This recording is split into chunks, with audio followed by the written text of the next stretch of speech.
9th Hindi model paper 2023 का। ठीक है, 2023 वाले मॉडल पेपर में क्या क्या क्वेश्चंस आए हैं और आप लोगों को किस तरह से वार्षिक परीक्षा की तैयारी करनी चाहिए, तो चलिए इस वीडियो को देखते हैं। तो यहाँ पर आप देख सकते हैं 2023 है और इसमें हिंदी क्लास 9th का मॉडल पेपर है। पूर्णांक देखेंगे तो 70 का देखने को मिलता है। समय देखिए तो यहाँ पर 3 घंटे 15 मिनट का ये समय आपको देखने को मिलेगा। बाकी अब निर्देश को पढ़ लें, निर्देश में क्या लिखा गया है इसको देख लेते हैं। तो निर्देश में पहला पॉइंट देखेंगे तो प्रारंभ के जो 15 मिनट है परीक्षार्थियों को प्रश्न पत्र पढ़ने के लिए निर्धारित है। ठीक है, दूसरा पॉइंट दिया गया है प्रश्न पत्र 2 खंडों में विभक्त है, खंड अ तथा खंड ब में। ठीक है, अब तीसरा पॉइंट यहाँ खंड अ में 20 अंक के बहुविकल्पी प्रश्न दिए गए हैं और चौथा पॉइंट है खंड ब में 50 अंक के वर्णात्मक प्रश्न दिए गए हैं। प्रत्येक प्रश्न के सम्मुख निर्धारित अंक अंकित है, यानी कि जो प्रश्न के जो भी नंबर है उसके सामने दिए गए हैं। अब देखिए यहाँ पर खंड अ जो है वो बहुविकल्पी प्रश्न है। क्वालिटी भाई थोड़ा सा डिसेंट देखने को मिलेगी, इसके लिए माफी चाहूंगा। ठीक है, तो आप लोग क्वेश्चन को देखते चलिए। यहाँ पर आप देख सकते हैं खंड अ बहुविकल्पी प्रश्न से स्टार्ट है, तो इसमें आप लोग देखेंगे निम्नलिखित प्रश्नों के दिए गए निर्देशानुसार OMR आंसर शीट पर उत्तर देना है। ठीक है, अब यहाँ पर OMR आंसर शीट आपको स्कूल की तरफ से मिलेगी, उसमें आपको आंसर देना होगा, जो भी आंसर सही रहेगा। तो पहला क्वेश्चन देखते हैं। यहाँ पर भारतेंदु युग के लेखक नहीं है, पूछा गया है लेखक नहीं है। भाई लोग काफी लोग थोड़ा सा पढ़ते हैं बस तुरंत टिक लगा देते हैं। तो यहाँ पर देखिए प्रताप मिश्र है, प्रेमचंद है, बालकृष्ण भट्ट है, उसके बाद लाला श्रीनिवास दास है। इसमें जो ऑप्शन सही है नहीं है लेखक, तो लाला श्रीनिवास दास जी नहीं है, तो इसमें ऑप्शन डी सही होगा। ठीक है, बाकी ये तीनों लोग इन्हीं के युग के ही लेखक हैं, भारतेंदु युग के। अब देखिए यहाँ पर दूसरा है गुनाहों का देवता के रचनाकार हैं। ये तो बहुत इजी क्वेश्चन है, बहुत ज्यादा पूछता भी है। तो इनके जो रचनाकार हैं धर्मवीर भारती हैं, ऑप्शन ए वाला सही होगा। ठीक है, तीसरा क्वेश्चन है नदी प्यासी थी की विधा है, यहाँ पर दिया है नाटक, निबंध, उपन्यास, कहानी। तो ये जो विधा है नाटक विधा है। ठीक है, नाटक की विधा होगा, ऑप्शन ए सही होगा। चौथा क्वेश्चन यहाँ पर दिया है प्रेमचंद का उपन्यास नहीं है, पूछा गया है। यहाँ पर भी देखिए नहीं पूछा गया है। ठीक है, तो दिया गया है त्याग पत्र, गोदान, सेवा सदन, रंगभूमि। अब गोदान, सेवा सदन, रंगभूमि ये तीनों इन्हीं की जो है उपन्यास है, और यहाँ पर जो ए वाला ऑप्शन ये अलग है। ठीक है, ऑप्शन ए सही होगा इसमें। पांचवा क्वेश्चन देखेंगे तो महादेव वर्मा को कौन सा पुरस्कार प्राप्त हुआ था, तो दिया गया ज्ञानपीठ और भारत भारती दिया है, सेक्सरिया दिया है, ये सभी दिए हैं। तो इसमें जो ऑप्शन सही होगा ए वाला होगा। ठीक है, ज्ञानपीठ का पुरस्कार इनको प्राप्त हुआ। और देखिए यहाँ पर छठा क्वेश्चन क्या दिया गया है। ठीक है, ये आप लोगों के लिए क्वेश्चन मैं रख रहा हूँ। गद्य साहित्य के शुक्ल युग को पद्य साहित्य के किस युग के अंतर्गत माना जाता है। इन चारों ऑप्शन में से कौन सही ऑप्शन सही होगा, भारतेंदु युग, छायावादी युग के, या फिर द्विवेदी युग, या फिर छायोत्तर युग। आप लोग कमेंट करके बताइएगा। ठीक है, छठा का कौन सा आंसर सही होगा। सातवां देखेंगे तो यहाँ पर तुलसीदास के बचपन का नाम था। ऑप्शन देखिए यहाँ पर 4 दिए गए, इनका जो बचपन का नाम था ये था राम भोला। ठीक है, यहाँ पर भी मात्रा हुआ राम भोला है, थोड़ा सा हाइड हो गया है। और यहाँ पर देखेंगे आठवां क्वेश्चन है हिंदी साहित्य के किस काल को पूर्व मध्यकाल कहा जाता है, तो यहाँ पर जो ऑप्शन होगा वो होगा बी वाला। ठीक है, भक्ति काल को। नवा क्वेश्चन है बीजक रचनाओं का संकलन है, यानी कि किनका है, दिया है मंजन का और गुरु नानक का, रामानंद का और या फिर कबीर का। ठीक है, तो इसमें जो ऑप्शन डी होगा वही सही होगा, कबीर का ये। 10वां क्वेश्चन देखते हैं अमीर खुसरो कवि हैं, तो यहाँ पर दिया है आदिकाल के कवि हैं, भक्ति काल के, या फिर रीतकाल, या फिर आधुनिक काल। अमीर खुसरो जो कवि है वो ऑप्शन होगा आदिकाल के। ठीक है, ऑप्शन ए सही होगा। अब देखिए 11 नंबर क्या है, कठिन कार्य को करने के लिए हमारे हृदय में स्थित स्थायी भाव उत्साह जागृत होने पर कौन सा रस होता है, तो आपको पता होना चाहिए जो कि वीर रस का स्थायी भाव उत्साह होता है, जिसमें जो ऑप्शन ए है वही सही होगा। ठीक है, वीर रस। अब देखिए 12 नंबर क्वेश्चन क्या दिया गया है, जहां पर नायक नायिका के वियोग का वर्णन होता है वहां होता है कौन सा रस होगा, वहां पर वियोग श्रृंगार रस होगा। ठीक है, ऑप्शन सी सही होगा। अब देखिए 13 नंबर क्वेश्चन में क्या पूछा गया है, किस छंद के सभी चरणों में एक समान 16-16 मात्राएं होती हैं, तो देखिए रोला, बैरव और दोहा दिया है, चौपाई दिया, तो ऑप्शन जो डी है वही सही होगा यहाँ पर। ठीक है, चौपाई भी। 14 नंबर क्वेश्चन है कहत, नटत, रिझत, खिजत, मिलत, खिलत, लजियात में प्रयुक्त अलंकार है कौन सा अलंकार। अब इसमें आप देखेंगे लास्ट जो शब्द आवृत्ति हो रही है यहाँ पर त का हो रहा है। ठीक है, तो अनुप्रास अलंकार होगा। ठीक है, ऑप्शन डी सही होगा इसमें। आप देखिए 15 नंबर क्वेश्चन है अशुद्ध वर्तनी वाला शब्द है, दिया गया उत्तीर्ण, यहाँ पर उत्तीर्ण दिया है, उसके बाद चिन्ह दिया है, आशीर्वाद दिया है, श्रृंखला दिया है। तो इसमें आप थोड़ा सा ध्यान लगा के देखेंगे तो ए वाले ऑप्शन यहाँ पर सही होगा, इसमें आधा त नहीं लगाया गया। ठीक है, उत्तीर्ण में आधा त नहीं लगाया गया। ठीक है, ऑप्शन ए है, अशुद्ध है ये। उसके बाद देखेंगे यहाँ पर 16 नंबर क्वेश्चन मलिन का सही विलोम कौन सा होगा, तो यहाँ पर जो इनका विलोम शब्द होगा निर्मल, डी ऑप्शन होगा। ठीक है, 17 नंबर क्वेश्चन यहाँ पर है शरीर का परिवाची नहीं है, पूछा गया है। ठीक है, देह, वसु, सर, गात्र, तो इसमें जो ऑप्शन सही होगा वो होगा सी वाला। ठीक है, सर जो है ये नहीं है, बाकी देह, वसु, गात्र ये सभी जो है शरीर के परिवाची शब्द हैं। 18 नंबर क्वेश्चन है समुद्र का समास विग्रह क्या होगा, तो यहाँ पर देखेंगे समुद्र के पास दिया है, इसका जो समास विग्रह होगा वो समुद्र के विषय में होगा, ठीक है, ऑप्शन बी सही होगा। अब देखिए यहाँ पर 19 नंबर क्वेश्चन क्या दिया हुआ, ठीक है। 19 नंबर में आप लोग देखेंगे तो इसमें दिया गया है हरि शब्द का तृतीय वचन का रूप है, तो हरिभ है, ठीक है, ऑप्शन ए सही होगा।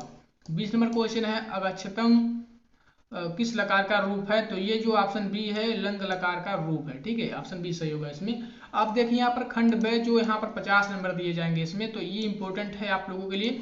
और इसमें आप देखेंगे तो 21 नंबर क्वेश्चन दिया गया है निम्नलिखित गद्यांश पर आधारित प्रश्नों के उत्तर दीजिए। 2 + 2 + 2 = 6 लिखा गया है, ठीक है। यानी कि इस गद्यांश के माध्यम से आपको 3 प्रश्न देखने को मिलेंगे 2-2 नंबर के, यानी कि 6 नंबर तीनों मिलेगा। अब देखिए यहाँ पर आप ये गद्यांश दिया है, ठीक है, यहाँ से लेके पूरा यहाँ तक। और इसमें क्वेश्चन क्या पूछा गया, पहला उपयुक्त गद्यांश का पाठ लेखक का नाम लिखिए, ठीक है।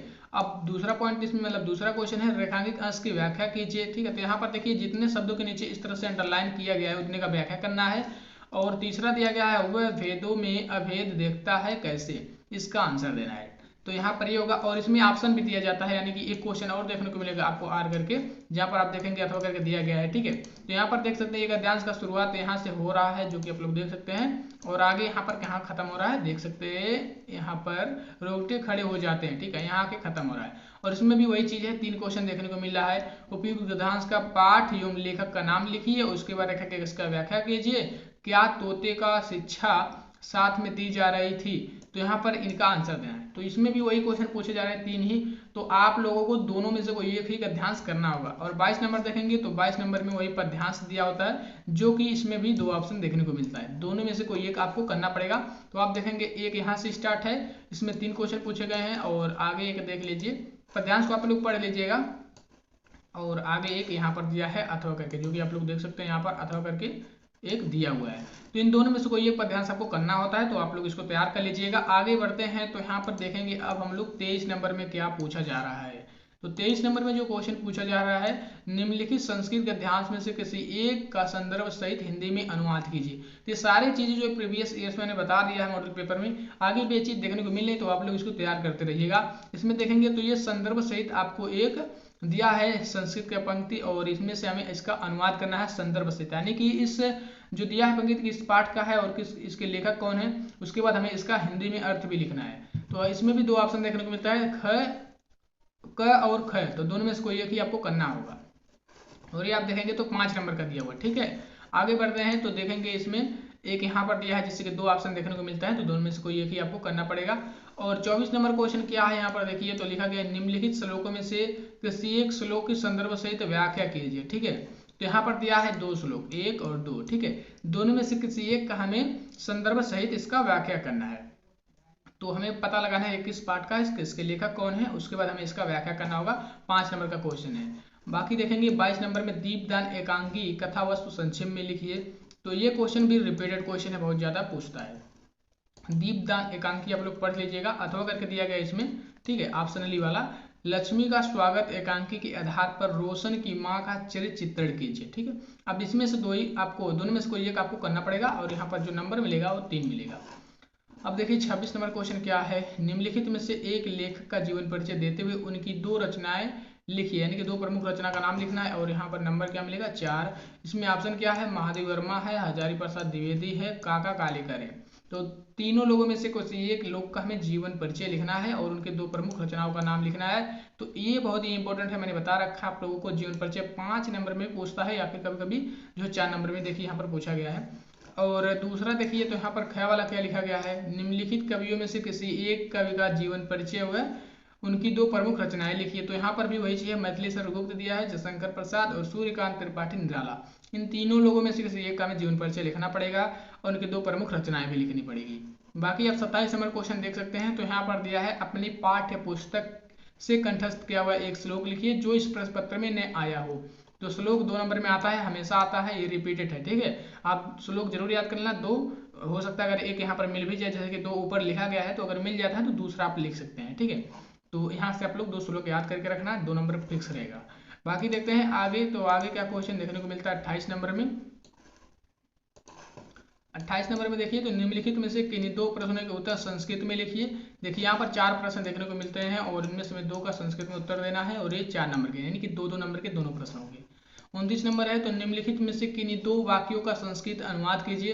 इसमें 4 वाक्य दिए हैं, इनमें से 2 वाक्य का संस्कृत में अनुवाद करना है और ये 2 नंबर का है।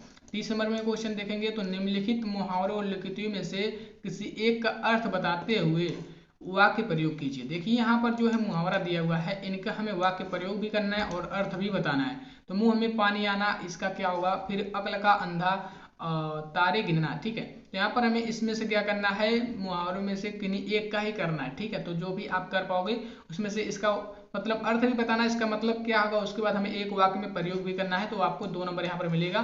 तो मुहावरा लोकित थोड़ा सा देख लेना आप लोग। निम्नलिखित में से किसी एक पद में संधि विच्छेद कीजिए। तो यहाँ पर दिया है 31 नंबर में, तो यहाँ पर 3 दिए हुए हैं, तीनों में से किसी एक पर हमें संधि विच्छेद करना है, 2 नंबर का है।